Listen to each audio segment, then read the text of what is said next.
Baik, kita lanjut ke bab setelahnya. Babu maja fi tarajjuli Rasulillah sallallahu alaihi wasallam. Bab tentang model potongan ya rambut Rasulullah sallallahu alaihi wasallam.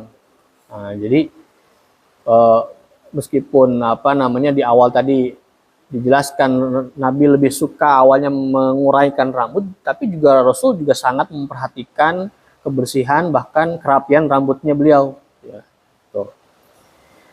Babu maja fi tarajjul, tentang cara menyisir ya, bersisirnya Rasulullah SAW. Di sini ada beberapa hadis. Yang pertama, hadatsana Yusuf ibnu Isa qala hadatsana Waqi', sampai kepada Anas bin Malik qala kana Rasulullah SAW yuksiru dahna ra'sihi wa tasriha lihyatihi wa yuksiru qina hatta ka'anna thawbahu thawbu zayyatin. Rasulullah Shallallahu Alaihi Wasallam ya, sering meminyaki rambut beliau. Jadi beliau tuh juga sering meminyaki rambut beliau, ya kan. Lalu juga menyisir janggutnya, ya kan. Tasrihul lihiyah. Dan beliau ketika sudah meminyaki rambutnya, itu menutupi rambutnya ini dengan kain, ya kan. Kalau misalkan kita lihat orang Arab itu kan kadang suka nutupin ya bagian kepala itu dengan kain, ya, yang setelah diberikan minyak ya. Rambutnya.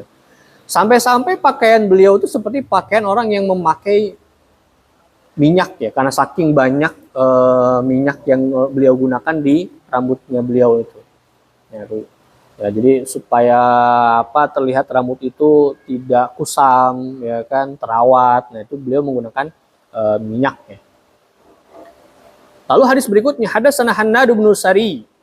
Ya, sampai kepada An Aisyah qalat in kana Rasulullah sallallahu alaihi wasallam la yuhibbut tayammuna fi tuhurihi idza tatahhara wa fi tarajjulihi idza tarajjala wa fi inti'alihi idza ta'ala.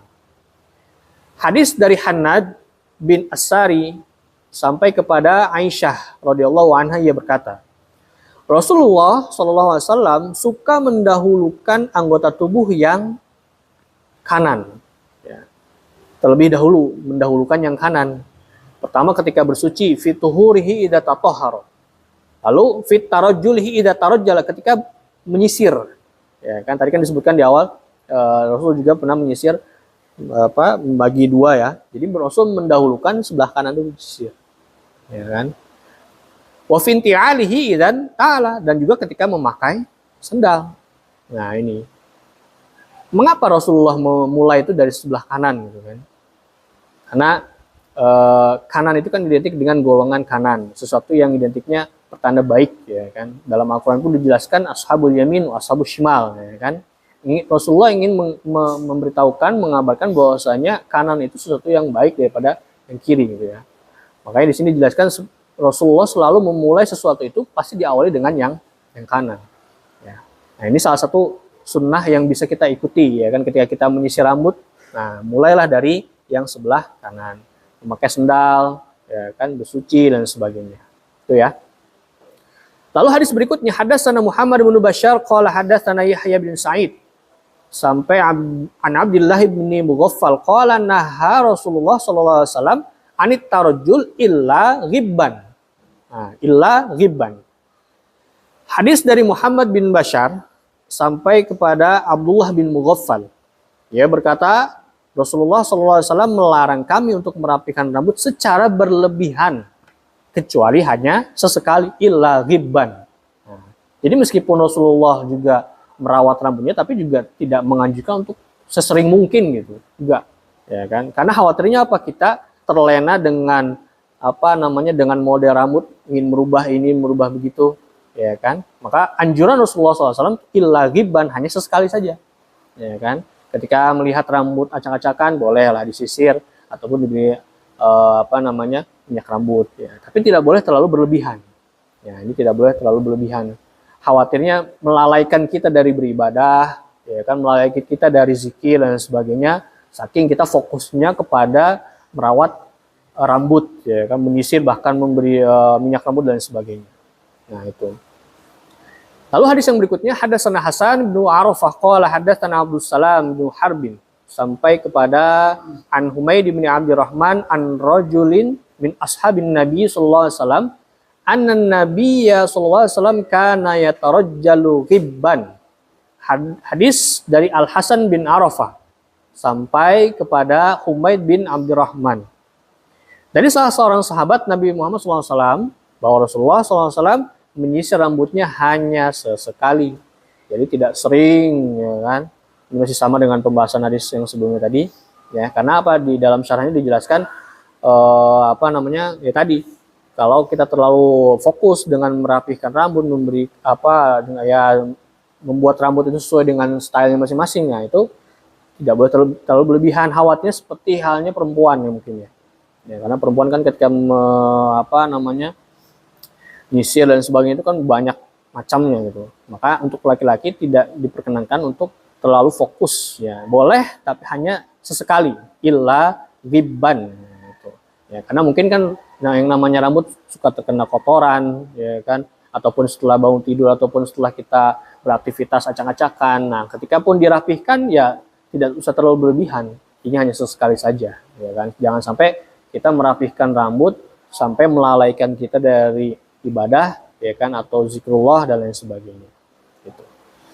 Alhamdulillah pada malam hari ini kita sudah membahas 3 bab. Yang pertama dari mulai bab khatamun nubuwah, ya, tentang ciri-ciri kenabian Rasulullah SAW, yang mana tadi dijelaskan di beberapa hadis. Seperti benjolan daging merah, ya kan, ataupun kancing, atau seperti telurnya burung merpati, ya, itu merupakan mujizat kelebihan Rasulullah SAW. Lalu setelah itu ada bab terkait dengan model atau potongan rambut Rasulullah SAW, ya, yang mungkin bisa kita tiru, ya kan, bisa kita bayangkan betapa indahnya rambut Rasulullah SAW, ya kan, modelnya, ya kan, yang setengah kuping, ya kan, lalu sampai ke cuping telinga itu. Nah itu ya betapa tampannya Rasulullah dengan potongan rambut seperti itu, ya kan. Meskipun memang zaman sekarang sudah mulai juga banyak orang yang mempraktekkan rambut ala Rasulullah SAW, ya. Tuh. Lalu juga yang bab setelahnya, yang tadi bab keempat, terkait dengan cara menyisir Rasulullah SAW. Ya, sampai segitunya Rasulullah mendahulukan yang sebelah kanan dulu, ya kan. Apapun itu, ya kan, bersuci, makan dan sebagainya, kita mendahulukan yang sebelah kanan. Insya Allah ketika kita mendahulukan sebelah kanan, secara otomatis kita mengikuti sunnah Rasulullah SAW, dan insya Allah itu berpahala. Ya, karena semua apa yang Rasulullah sabdakan, semua apa yang Rasulullah kerjakan itu pastinya melalui wahyu ilahi. Jadi tidak serta-merta, ya kan, terjadi saja, pasti itunya ada koneksi yang terkoneksi dari Rasulullah kepada Allah Subhanahu wa taala, supaya menjadi uswah teladan bagi kita sebagai umat Rasulullah Shallallahu alaihi wasallam. Mungkin hanya sekian yang bisa kami sampaikan. Mohon maaf bila ada kekurangan. Syukran, astaghfirukum. Wassalamualaikum warahmatullahi wabarakatuh.